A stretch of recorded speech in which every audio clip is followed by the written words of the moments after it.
Səhəri duplet 2 dənə boblana açdım. Taraz boblana.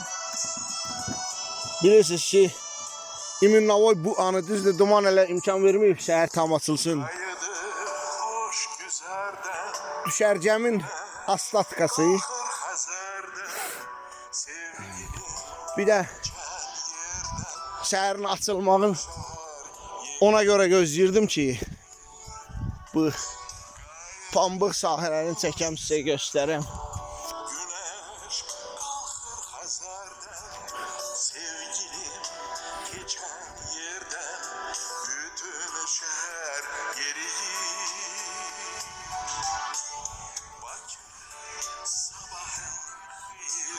Belə qatı dumanda nəysə John Lennon'ın Pastayanı Imagine kompozisiyası düşür yadıma.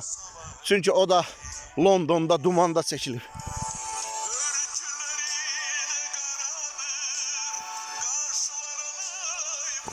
Allah Azərbaycanın məhsulun kəsməsin, azaltmasın. Maşallah, maşallah. Ağ qızıl.